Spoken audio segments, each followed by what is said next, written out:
Hey, welcome back to the Fire and Water Cooking Podcast. I'm Darren, I'm your host, and today I've got another great guest, Mr. BBQ Bob Trudnak. He is of BBQ Guru, and Bob was crucial in getting the first barbecue pit temp controller on the market. We're going to talk to Bob about how they came about and where they're going in the future. I'll be right back with Barbecue Bob.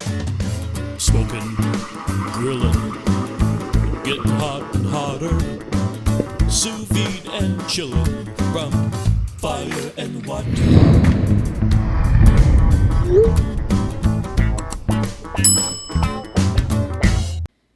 Hey, all, I want to welcome back Inkbird Products as a sponsor of the Fire and Water Cooking Podcast. Inkbird makes some great thermometers, Wi-Fi, Bluetooth, all that. But they also make a great instant read thermometer that I really love. It's waterproof, totally rechargeable with USB, very accurate. Everybody should have one of these in their kitchen so they can check the internal temperatures of their food so they don't end up overcooking. Check out the waterproof instant read thermometer below and a link to Amazon from Inkbird. Welcome back, Inkbird Products. Welcome back to the Fire and Water Cooking Podcast. I'm Darren, I'm your host, and I have a great guest again today. I've been wanting to get him on for a while, Mr. Bob Trudnak. My tongue tied here for a second. He is the man behind the BBQ Guru, and I want to welcome you, Bob, and anxious to get you on so we can talk about this. Tell us where you're from, who you are, and all that. Well, first of all, Darren, thanks for having me on. I appreciate it. I'm excited to talk to everybody about barbecue and the history of BBQ Guru. So, I grew up in Pennsylvania. I was born and raised in the northeast part of the state, and then moved down to southeast Pennsylvania, where I met Shotgun Fred Perkle back in 1999. Shotgun Fred was an inventor. He was from San Antonio, Texas. I started doing some marketing for him, and within a year or two, we came up with the BBQ Guru product. And it's been amazing to see and see the product develop from the ground up, to be a part of that, with just an amazing group of people, engineers, and, Fred's amazing mind, and, just developing it. The first time that we introduced the BBQ Guru control to anyone was probably Memphis in May, of all places, back in 2003. And we had a backpack full of these controls that we had on, and we were just trying to share them with people, put them on your smoker, let's see what happens. Yeah. A lot of people thought we were crazy, and, some people thought, yeah, let's give it a shot. So that's how it all started. So how old were you when you got involved with them? I mean, were you fresh out of school, or were you in school, or did you have another career before that? Or? Well, I have a degree in photography and marketing. And, so cooking, I always loved cooking. Cooking's been a passion for me. I thought about going to culinary school after my other degrees and decided, I know enough and love cooking enough to be able to teach myself, but really wasn't introduced to real traditional barbecue until I met Fred and started working here. But I can tell you, when I was 7 years old, I overheard my father and my grandfather talking about cooking crayfish in a, just freshwater crayfish in a coffee can. And that was on a Sunday. On Monday, I went into my mother's cupboard, opened up a fresh can of Folgers, dumped all the coffee in the trash, filled it with some fresh, clean water, got my local crayfish, built a little wood fire in the backyard, stole some matches. At 7 years old, it's probably not a good thing. And cooked those crayfish up. And my dad came home from work, and he didn't know whether to slap me or hug me because I did a pretty good job of it, actually. So I've been cooking on charcoal. When I was a kid, we had a gas grill, but my dad got that Weber kettle. He got the Kingsford charcoal, and we made sure that every time we were cooking, for the most part on weekends, we were cooking over the coals. Yeah. I'm from upstate New York originally. I grew up there, moved down to Florida back in 79 or so. But when we grew up, it was all charcoal, and the lighter fluid, especially. You remember that? Oh, yeah. But we had something called Cornell chicken up there that was every summer that's, they had big barbecues, festivals, and, fundraisers for the, fire departments and stuff like that. It was all that kind of, just cooking over the coals, whether it was, hot dogs or, hamburgers, chicken, what have you. It wasn't really a lot of the low and slow barbecue like there's, a lot more of today. Not that I can remember, anyway. That kind of came later. I just remember the charcoal grilling and all that was big time back then. So you kind of like are me, you kind of fell in love with cooking early on in your career, or actually when you were younger. And it's funny that you say that you didn't go to school for it, or you didn't go to culinary school. But, I talked to a few people that have culinary careers that didn't, go to culinary school. One of them that surprised me was Kenji Lopez Alt, who, who he is, he studied architecture in college and, was working part-time in restaurants through college and just fell in love with it and decided to just, pursue his career, as a chef working, not going to culinary school. So yeah, learned all he did and produced, all the stuff that he does just like you and me learning on our own and creating and practicing. So it sounds like you were doing a little bit of something, then you worked. So talk about when you got involved here with this company, because it wasn't so. Right. It was electronics company, correct? Is what it was that you started with? Actually, no. The company I started with, Thermo Megatech, which is the parent company of BBQ Guru. There actually was no BBQ Guru when I started. Right. Thermo Megatech is an industrial valve company, and Shotgun Fred had like 27 patents in this industry and these products, these mechanical valves. So Fred was always the kind of person who wanted to look for a lot of different channels of sale and a lot of different paths of, different products to see what would hit and what wouldn't. He was an experimenter, and he kind of taught me to be that way. And so him and I would always sit down, sketch stuff out in the kitchen at lunchtime. We both love food. We both grew up in families that everything was homemade. And, we just, loved to design products in the food industry. And then we got a phone call one day from a ship's engineer who was using one of our valves, our temperature control valves, on a ship down in Florida. And he had a ceramic grill. And he just posed the question, hey, did you ever think about doing something, with this technology for cooking? And, Fred and I had the conversation with him. Fred ran with the idea. We came up with a mechanical valve. As we were testing the mechanical valve that sat on the stack of the ceramic smoker, we noticed like some of the guys in the shop the smoke was blowing in. They were complaining about it. So we ran a big industrial fan, to blow the smoke out the bay door. And we saw that valve modulate shut, that mechanical valve. Mm-hmm. So then it was the idea of, wait, we can do this with a fan. Instead of controlling the stack, we can control the air electronically. And that's how the electronic BBQ Guru began. We had our first control that wasn't mechanical. It was called the Competitor. And then we just moved forward from there. Now, you didn't start competing in barbecue till after you started developing the product. Is that right? Or? Well, yeah, it was after Memphis in May, which was the first event we went to. I saw that whole new world of competition cooking, and I immediately fell in love with it. I've always been passionate about cooking. I grew up in an Italian family, right? So there was homemade pastas all over the kitchen table and meatballs in the oven and, all that stuff. So, after we went to that event and saw what it was all about, it was like a light bulb went off. And I said, you know what, Fred, we have to have a cooking team. We can't just be a business out there selling to these people. We need to be these people. We need to get out there and cook, and we need to understand it completely. And we're going to have a heck of a time doing it. And let's sell some product while we're at it. Yeah, you definitely got to know, if you're trying to sell something to somebody, you got to understand what they're looking for, especially, and who knows better than, barbecue competitors, what they need.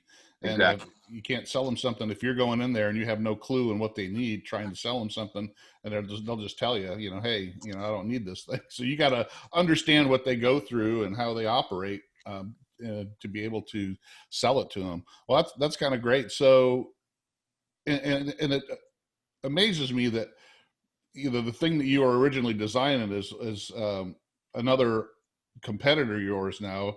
What is it? What do they call that thing? The slow bot or something like that, or the slow bot? The slow bot, because that's what that is. It's all it does is control your top vent, electronically controlled top vent, which I don't think can really perform as well as like the BBQ Guru can by controlling the fan, because it can actually stoke the fire hot, and you can, actually get it up to searing temperature. It makes it easier for you to do a reverse sear where you can keep it at 225 for a certain amount of time, take the meat off, and then crank that fan up and get it up to searing temperatures within minutes and do it. So yeah. So when you guys got these, started playing around with them, went to Memphis in May, what was the reaction when you went there? I mean, would they all open arms? Did they say, was there some people going, yeah, I know how to my pits, and I can do my pits by touching it with my hand and all that? Well, it's funny because looking back at it, you don't go to a world championship barbecue and say, here, try a new product on your smoker. Yeah. This you guys need this because you don't know what you're doing. Right? So looking back is pretty funny that our timing of things, but we just knew we started this and we put our first product on the market in March. And that was the first big event coming up for us. There's Memphis in May. Let's drive to Memphis, see what it's all about. So we had a mixed bag of responses. We had guys who kind of looked at us like we just came off of an alien ship from Mars. Right. We had guys that thought, what are you thinking, man? You can't connect a computer to a charcoal fire and expect anything good to happen there. And we had guys that said, that's an interesting concept. No thanks. And then we had some guys, my good buddy Joseph from Houston now, he was with a team called Poke in the Eye back then, and he competed in all those events. And he welcomed us with open arms, said, come on, let me show you my rig, have a Crown Royal, and let's talk about this. And I'll never forget it. Once we explained the concept to him, he had some backwood smokers there, and he let us drill into his backwood smoker because back then we didn't have an adapter. Yeah, we didn't have an adapter back then for the backwood smoker, but he let us drill into one of his pits, which was, pretty amazing to think back on. Yeah. We hooked it up. It kept perfect temperature, and he couldn't even believe it. And, we sat there we came early. So we were there on like a Wednesday or Thursday before the competition. And he ran it all night. The next day we came back to our hotel room, came down and chatted with him, probably poured us another Crown Royal. And he's like, and he had that real raspy, like Texas voice. He goes, you know what? He goes, guys, and he said a couple of colorful words, but he goes, this thing took the C right out of cooking, but it sure as hell put the D back in drinking. Yeah, so more drinking time, less playing with the pit. That's the thing. I get it. You want to cook manually. Everybody should learn how a barbecue pit works and operates and should be able to handle that. But what he said makes so much sense in a lot of different ways. And, it gives you a peace of mind to keep the most precise amount of air in the cooker to maintain temperature, because there's a lot of other things going on, and it may not all be competition barbecue. On weekends, I have a son and a daughter. They're heavily involved in sports. You're running to basketball games. You're running to a baseball game. You're, shopping because, you got this, and I got catering business. So there's lots of things going on in a weekend, and you still want to serve barbecue to people. So what this does is it allows you to get everything else done that you need to do. Make your sauces, make your seasonings, prepare your house, whatever you need to do, and just make sure that, that pit is going to hold at temperature for you when you need it to. Yeah. Well, and really the barbecue competitor is not your main customer that you're shooting for, because that's Right. only a small percentage of the population. Yeah. It's a good test. They're a good test, beta testers for you, because they're doing it all the time. They know what they're doing, know what they're looking for, and they can work the kinks out, help you work the kinks out of the product. But you're really looking for the guys like me who cooks every, couple days at home for his family. And Exactly. like you said, doesn't want to have to sit there and put a brisket on and sit there and babysit it for 12 hours and have, can't do anything else, or Right, a pork right. butt, 8 hours on a pork butt. And, while Sure. everybody else is having fun, you're sitting there making sure you got enough, wood on and it's not burning and everything else. So, Right. Even with the Kamado grills, which I know they're really popular on, they're not the easiest to keep temp on because there's so many other variables that can play out. Like you said, wind and, weather and all kinds of stuff. And sometimes it's just, you get the charcoal's a little wet or something, Right. it's hard to, you just never know. Your pits can always act up. I mean, I've been doing this long enough that, I could load the pit, one day and then the next day the same exact way and it performs totally different, Correct. but these will help you actually, do that. What was the technology that you guys used in the original? Because that wasn't, today it's all digital. Everything's, digital algorithms and everything are playing a part into it. When you first did this, though, that stuff wasn't around back then. It wasn't. We have the Thermomegatech company has a patented product, and it's a heat actuated wax. So it's a wax that has copper in it, and we have different waxes that will melt and harden at different temperatures. So they'll expand and contract at different temperatures. So what that allowed is the mechanical control to either open or close by expanding or contracting on the lid, depending on that temperature. So we use that to start out. And then soon realized that we can do it electronically with the fan, and then moved into that. So it wasn't long before we didn't even get through the whole first summer before we had electronic controls. Awesome. Yeah. So with when you developed that and you started marketing it, how soon was it where it started catching on, and where you started having other people in the industry start looking at you guys and going, wow, we should develop something like that? Yeah, it was a couple of years. That the first couple of years there was nobody on the market. Right. And then we started seeing a couple pop up here and there. And then really like 3 years ago, it really took off. Yeah. I know nowadays, I mean, especially since everything's kind of digital, Bluetooth, Wi-Fi, you got, a lot more people. It's making it easier to make these type of things. I mean, it's more difficult building the algorithms out than I think anything than putting the electronics together. Yeah. Anymore, because you can pretty much source anything you want from China. Right. Since there's a lot more, competition. But back in the early days when you guys were first developing this and you did all the heavy lifting pretty much. Yeah. For the whole industry. So Sure. So where did you take it when you started getting these out there, and then I guess down the road you started having deals where you made with manufacturers like Big Green Egg. You kind of worked with them, put their name on one and all that. I mean, do you guys still heavy into doing that kind of stuff? Has that backed off some, or? So to get started, we kind of went to trade shows, picked up some dealers here and there. We looked for dealers who carried, the popular grills like Big Green Egg and Weber's and things like that. And then, we had a great partnership with Big Green Egg for many years.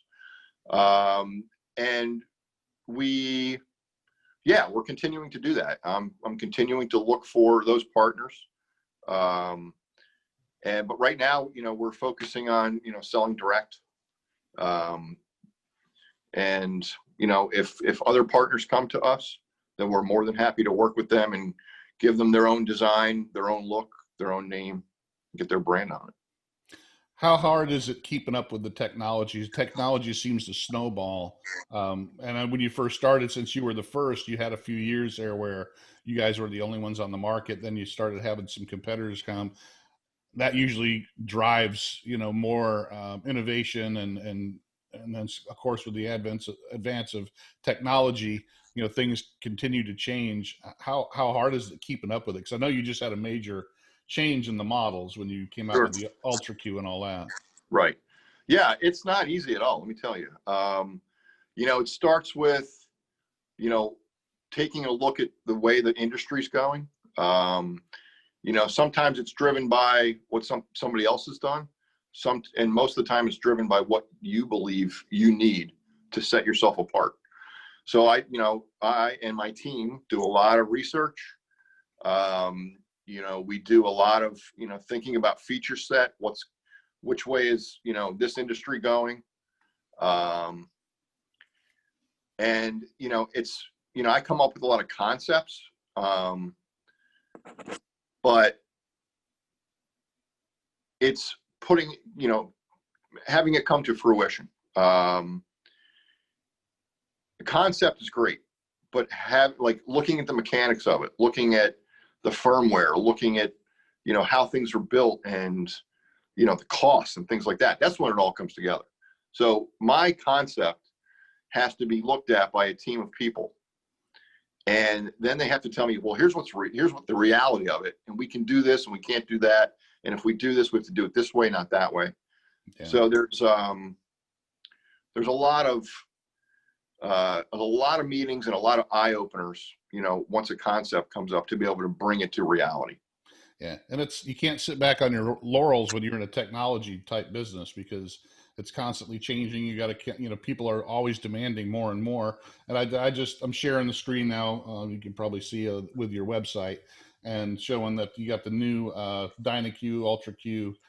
Everything now is Bluetooth and Wi-Fi. Everybody wants to be able to look at their phone and control everything. It's not just these type devices. It's the pellet grills themselves now, even the sous vide circulators. I do a lot of mixing sous vide and barbecue. So the sous vide circulators now all have to have Wi-Fi and Bluetooth control, so people can, play around with them while they're at the store or what have you. So absolutely, it's a constant, change and growth, and people just, even if they don't use it, they want it.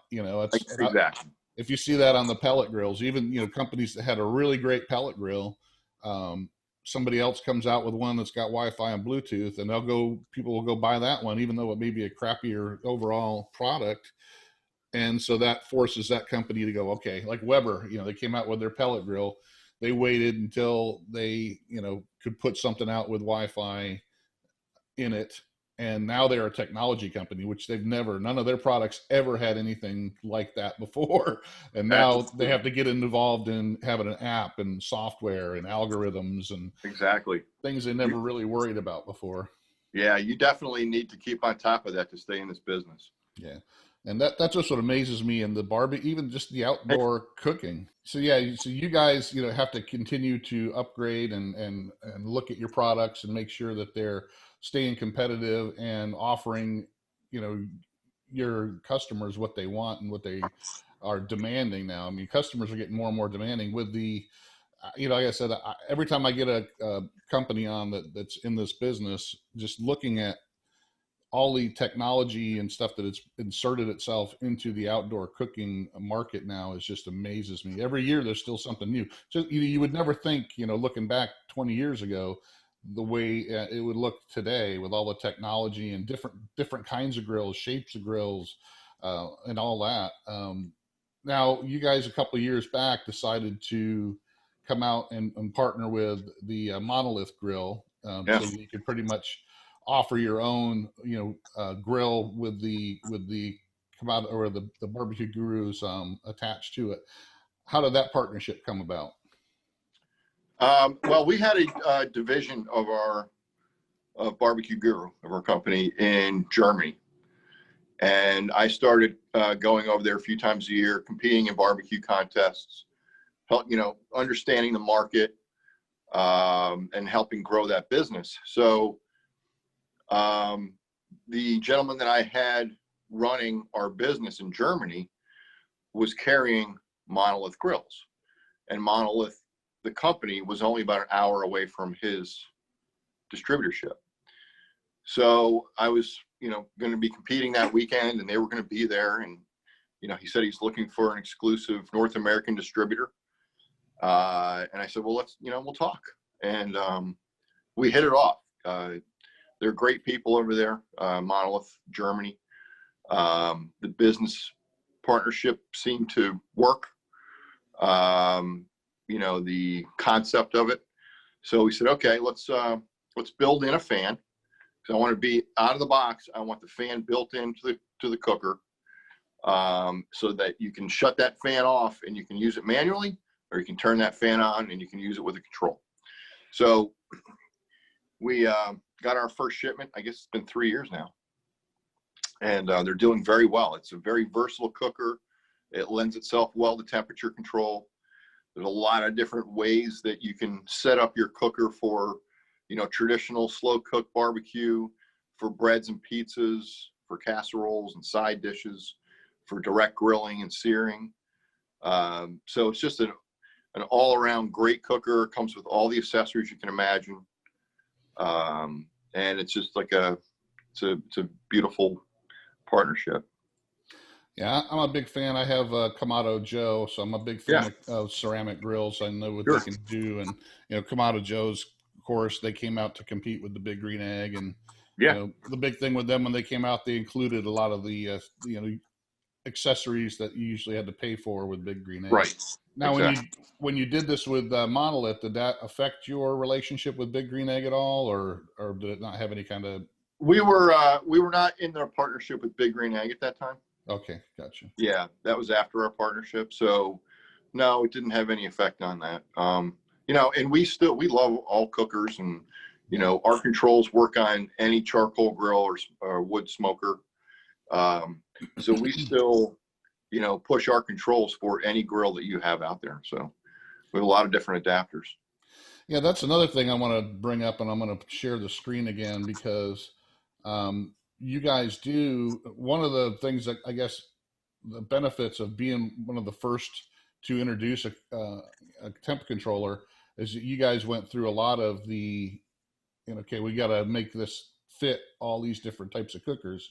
So you actually have accessories and adapters for just about any cooker you could think of that you could put this on. You got a couple different fans. So I guess the larger fan is for your bigger pits. The Pit Viper is more for your ceramic type grills and smaller smokers, but you got all different kinds of adapters. And I bought the bulkhead adapter because I got a Hasty Bake and the classic, the larger one, and they don't really, there's no easy way to put a temp controller on it. So you really need the bulkhead adapter, which, you drill a hole, like you said, that they did on that backwoods, and you put this in there so that you can put your adapter on. But you got just about everything. And I think a lot of the other companies, your competitors, actually tell people to buy your adapters because they don't want to have to go out and do what you guys did and put all these together and develop them. Right. So, yeah. That came with a lot of years. So that was another benefit of being on the competitive trail, was I got to travel the world and see all these different cookers out there. And while I was there, I took my measurements, came back, made our designs, and then started our concepts, and then we would send them to people. So we work a lot with our customers, and we take a lot of their feedback and design adapters for the cookers that are popular and on the up and coming market. So what's interesting is every year, there's new companies, there's new designs, there's new product lines, and that's not easy to keep up with. And it's time consuming. There's a lot of cost involved. It's a lot of stainless steel and machining, but we feel like that is one of those things that helps set us apart, is having all these different adapters that fit all these cookers. And, if you have a cooker that we don't have an adapter that fits, you can call us and we'll work through it and we'll figure out what works for you, and we'll make those adapters. Well, and it's another, profit stream for you guys, because even if they don't buy your cooker, they buy, or your controller, they buy a competitor's controller. Those competitors most likely are not making these adapters. I mean, I know that, the other ones that are out there, don't, and they pretty much tell them, well, go to BBQ Guru and get, for that one, and they'll tell them, hey, so I mean, it's, that's like, at least that's another, avenue of profit that you guys have, even if they don't buy your, brand of controller, they can buy that. So, exactly. And, the accessories and stuff that you have with it as well. let's talk about the shotgun barbecue smoker again. I'm gonna go ahead and share the screen so people can see that. Now, is that something that you guys created yourselves? Did you partner with somebody on that, or? Well, I'll tell you, way back when, I mean, we were always looking to build our own smoker. And we've had a lot of different smokers over the years. We had what was called the Tall Boy. We had a Caldera del Fuego. You know, we've had, you know, a few different cookers that kind of came and gone, and they're great little cookers, but they were expensive to build. And we just didn't see that market becoming bigger with those particular cookers. The shotgun smoker came about. Fred and Mike McGowan at Backwoods Smoker were, you know, good buddies back in the day. And, you know, they used to have a lot of conversations about design. So what we did was we kind of took that basic design of the reverse flow box with, you know, the firebox underneath, being able to have it direct or indirect with a removable pan. And, you know, we had the Tall Boy smoker, which had a 12 by 13 racks. And the reason we had those size racks was because we didn't see any cookers on the market that actually fit a full pan, you know, the disposable pan. Right. So, you know, that concept was like, wow, it's such a simple thing. I don't know why none of these cookers actually fit either one or two per shelf. So we took the design and widened it. And instead of it being a deep cooker with a, you know, narrow, you know, front end, we reversed it. So it was easy to put that 13 by 12 shelf in, put those full pans in, put those half pans in. So we kind of, you know, made the front. And, you know, it's had a few different names and design changes over the years. It started out as the Onyx Oven. And Fred was very proud of that cooker, and there was a lot of design changes I wanted to make it even better. And I've done that. I made 17 changes to it and then renamed it the Shotgun Smoker after Shotgun Fred. This was after he passed away. Gotcha. So we made all those changes, like, you know, stainless interior, heavy duty firebox, you know, full welded, you know, corners, and welded stack. There's, you know, we put the dolly handle on it and the wheels and the legs. So there's a lot of changes we made to it, and it's a rough and tough cooker that, man, it's very, very efficient. Who is your main consumer of that? Who buys that mostly? Is it mostly competitors? Is it home cooks? Is it a little bit of both? It's both competitors and home cooks. You know, it's big enough to compete in, and small enough to put in your backyard, you know, when you're having a party, and, you know, you can put 6 pork butts in there, or, you know, 2 big 20-pound briskets. So yeah, I think it's kind of half and half. And a lot of the competitors who use them end up putting it in their backyard and then buy another one for their trailer. Yeah. Yeah, I can see it. I mean, I can see, you know, being able to throw, you know, 2 or 3 briskets in there, and when I'm having a party, and then it not being overkill to put 1 in there, you know. Exactly. So, yeah. You know, so it's because you can still control the fire. You don't have to fill it up like you know, if you were doing a stick burner, you know, where if you got a huge stick burner, you throw 1 brisket in there, it's kind of overkill, you know. Exactly. Yeah. So, but I don't see this being the case with that at all. I kind of like those. I don't happen to have a smoker like that. You know, I have, like I said, I've got the Kamado, I've got a pellet grill, and I've got that Hasty Bake, which Hasty Bake is kind of similar to that. But one thing I like about the Hasty Bake is it's the adjustable the coal pan that goes up and down. So yeah, that's very nice. I think that's fun. But you know, I could always, you know, look at one of these and go, yeah, I could use that. Definitely.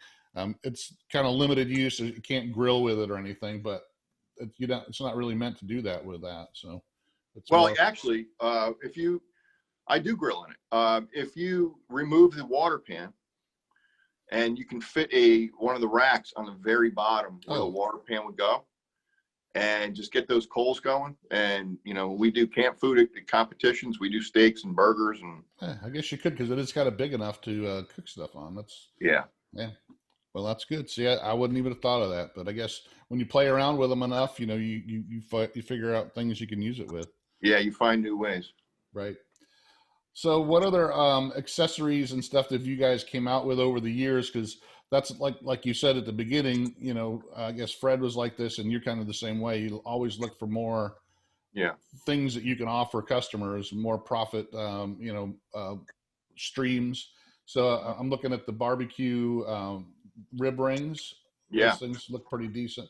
Let me share the screen again. I like to be able to show people what we're talking about when they're Yeah, of watching the course. video. So, but the rib rings here are pretty cool. Is that something you guys you created that and got the patent on that? Yeah. So this is an interesting story. It's been about 10 years, probably 10 years now since I came up with this. And I was sitting at my desk, and I was thinking about, I had like 6 racks of ribs to cook. All I had back then was a large Big Green Egg. And I was trying to figure out how I was going to get all those 6 racks of ribs cooked. Yeah. I started playing around with like just drawing, sketching stuff on a paper.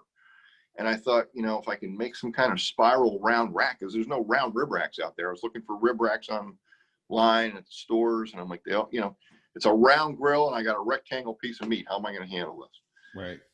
So I came up with the concept of the rib rings 10 years ago, and I showed it to some people, and we just had so many other priorities back then and initiatives that were going on that it kind of got, put by the wayside. And then, soon after that, Fred's health was, starting to decline, and I just kind of forgot about it. And then maybe 3 years ago, I was going through that kind of bin of papers, and I saw that drawing, and I'm like, I'm going to revisit this. And I presented it to, the group, and had my engineers look at it, and everyone was like, wow, this is fantastic. Like, why isn't this out there already? I said, I don't know. It was one of those things that I thought was a great idea, and then I put it aside, and now I'm revisiting it, and it took off. So I did a little video in my backyard of the first prototype one that was made by our engineering team here. I took it and I cooked ribs on it. It got like over 1 million views. Yeah. It was insane. Yeah, it's amazing to me that some of these little accessories that people come up with. I'll give you an example. Dave Parrish over at Slow and Sear, he developed that for the Weber kettles. The Vortex, which is technically a piece of sheet metal that's shaped like a cone that probably costs $5 to make, but it's versatile. I mean, you could take your kettle grill and cook, put the coals in the middle of it, put them on the outside, and you got you can do the indirect. I mean, little things like that people look at and go, man, that's it looks like a little thing, but it can help you so much with cooking. So Yeah, and I'll tell you, for the backyard cook, you got a Weber, you got a ceramic grill, any round grill, that's how you get it done. Those rib rings. Yeah, because like you said, the regular rib rack is rectangle, and you can stack them this way, but usually your ribs are too long to go in that circle anyway. So you always got to kind of bend them around anyway. So it's right, and it does more than ribs. That's what's great about it. I do chicken drums on there. You just put them in with the face up. Chicken wings. When you have the whole chicken wing, just cut the wing tip off and slice down the center between the flat and the point, or the flat and the drumette, and just you can do like 60 chicken wings that way. Awesome. So yeah, it looks like you guys, you didn't just rest on your laurels, create one product, and then just kind of, try to build your whole business on just doing that one product, which, I see some companies do that, and I think it's short-sighted. You've expanded out, but also you've, made sure that you kept up with the technology for the main project.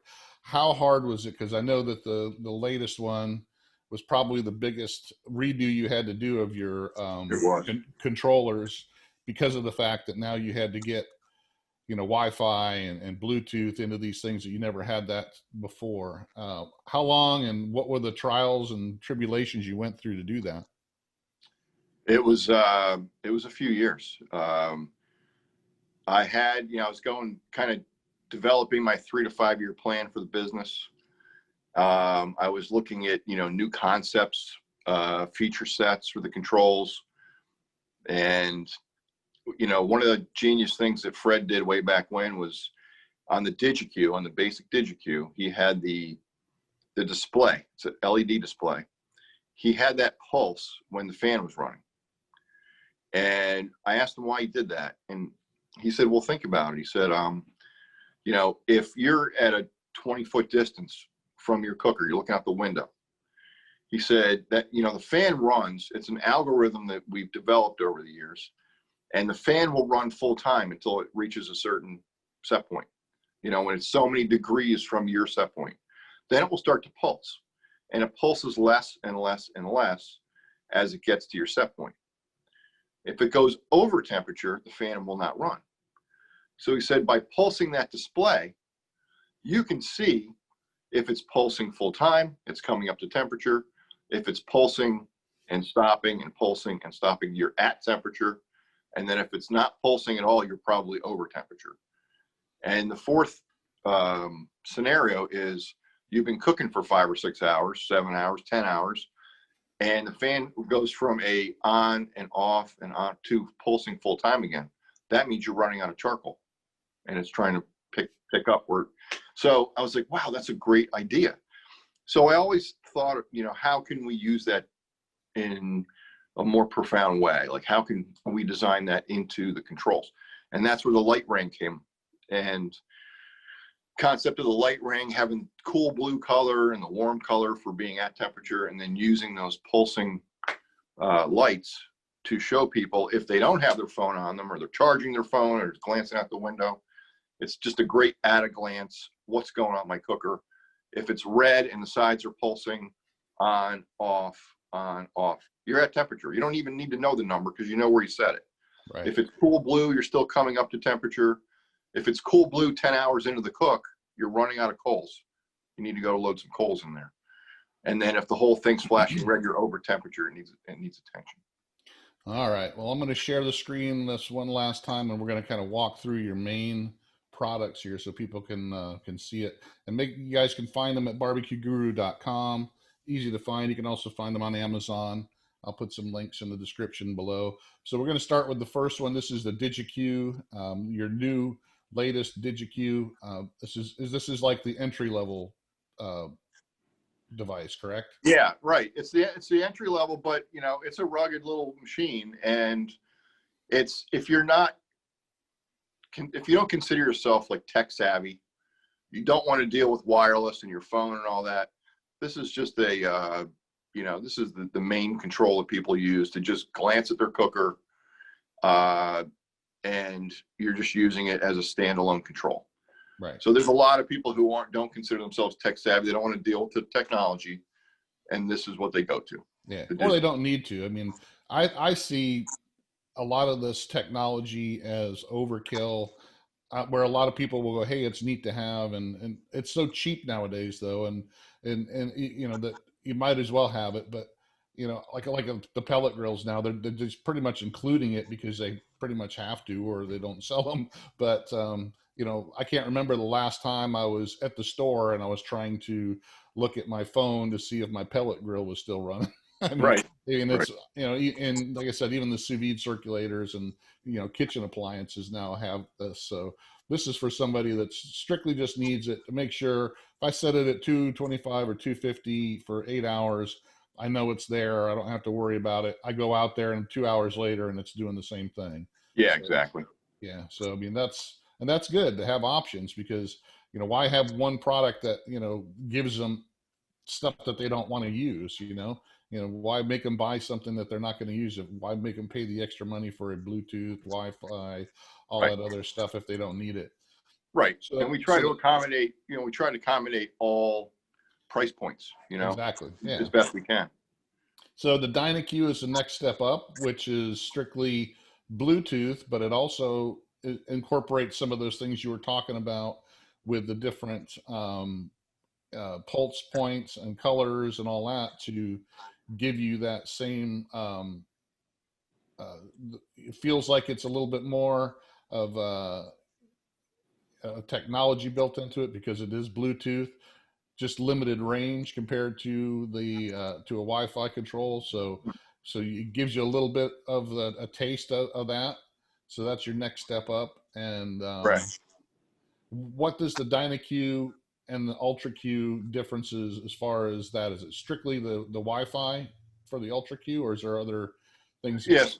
So we consider the Digi-Q like an entry-level wireless model. It's Bluetooth only. It's one food probe, one pit probe, and there's no display. So we were able to offer that at a lower price. And then yeah, that's right. There's no display on it. I got you. Right. And then the Ultra Q, so you're relying on your phone for all Gotcha. that. And then the Ultra Q, we were able to put a nice big red display in there to glance at. It still has the light ring system. It has Bluetooth, and it also has wireless. So if you're not right around your cooker and you want to leave, and like I can come to work and I can have a load of pork butts on for the weekend and actually change temperatures from my office, I can do that. So the Ultra Q has the big bright red display.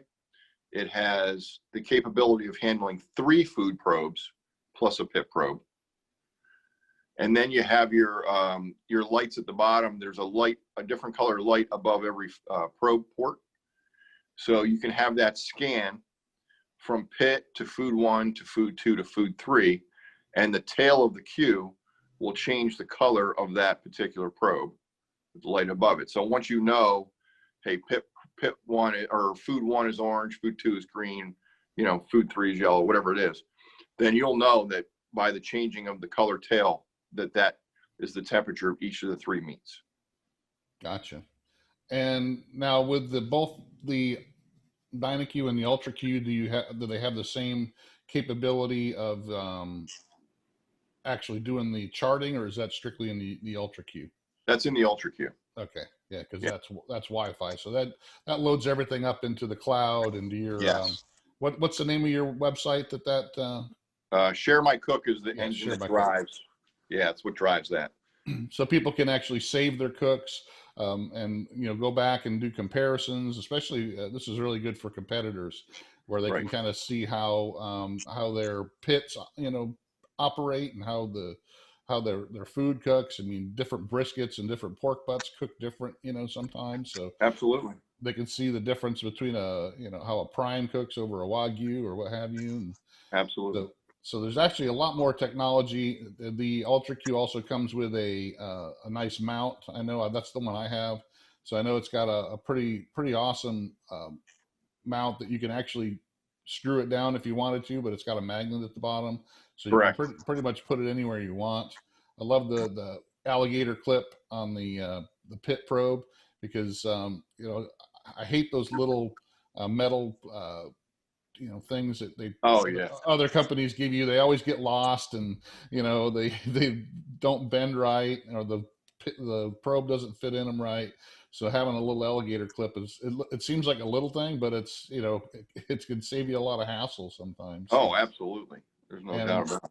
And all of your controllers work with both of your different pit fans, and like I said, the pit bowl is for your larger type smokers, and then the Pit Viper is for your smaller ones.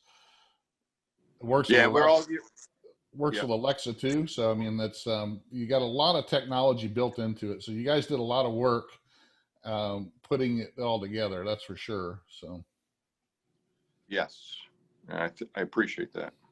Well, I remember when I first started playing around with BBQ Gurus, and it had just the little pins, things that you set, to get to the temperature and all that. So, and from where they are now, and it's only been a few years. I mean, literally, just the technology has just moved so quick.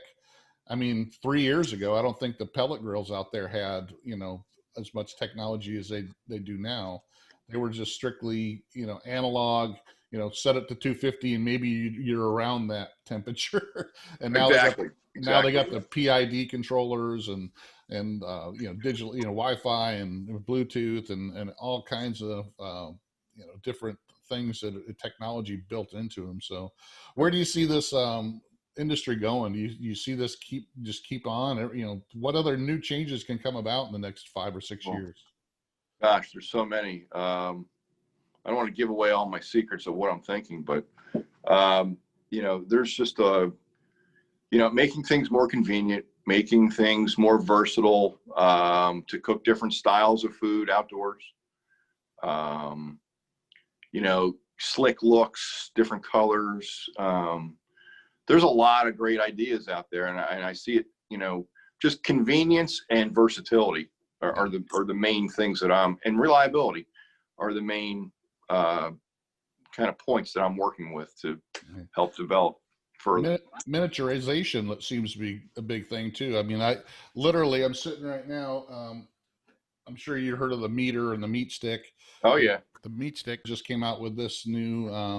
This is a beta tester. It's not. Haven't released it yet. I mean, you can pre-order it, but it's about half the size of their regular true wireless thermometer. This is Wi-Fi, wow. Bluetooth, all that technology that's just built into this little piece here. Yeah, it's amazing. It's just amazing to me that we can do these things now. Where 5 years ago we couldn't even make something like this. And, that's right. Yeah. So yeah, it's going to be interesting to see. I mean, I'm amazed every day. I probably will run into you at the next if they ever have these conventions again, like the Hearth and Backyard and Patio show or stuff like that. Yeah. I'm going to try to make the next one up. I think it's up as Nashville next time. Yeah, I believe it is. That's right.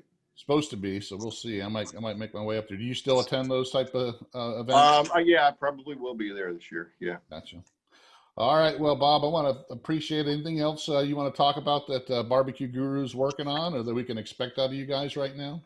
No, just you can check out our line of sauces and seasonings as well. And I got a brand new sauce coming out in October that I'm really excited about. I don't want to let the cat out of the bag on that yet, but check out all our products, our temperature controls. We have some great accessories. Everybody's home tailgating and cooking for the holidays and small gatherings with family. So we're trying to make your life a little easier and make you successful the first time out. Well, that's another thing too. You actually own a catering business. So how is that? How does COVID affected your catering business? It has taken it down. Yeah. Really? We've done a handful of caterings this year. And typically we'd be busy like 3 or 4 jobs a weekend from beginning of April right through the holidays, but it has been basically shut down. So, but the good thing is I'm able to focus on the sauce and rub line and kind of help, build that up. Well, and hopefully when everything settles down, it'll come back and, in gangbusters and then you'll be too busy to do anything and you've had time to work on this other stuff. So yeah, exactly. Well, I want to thank you for being with me, and thanks again to everybody. Make sure you check out bbqguru.com, and also you can find their products on Amazon as well. Check out the links below. Bob, thanks again for being on, and I look forward to more and new and better stuff coming out of BBQ Guru. Thank you so much. It was wonderful being on. Take care, everybody. All righty. Thanks again. All right. Bye-bye. Well, thanks for joining us on the Fire and Water Cooking Podcast. I want to thank Bob Trudnak one more time of BBQ Guru. Make sure you check out the links below. Also, make sure you follow us on our Fire and Water Cooking Facebook page, group, YouTube channel, and Instagram. Check out the Fire and Water Cooking website. And I'll see you again on the next Fire and Water Cooking Podcast.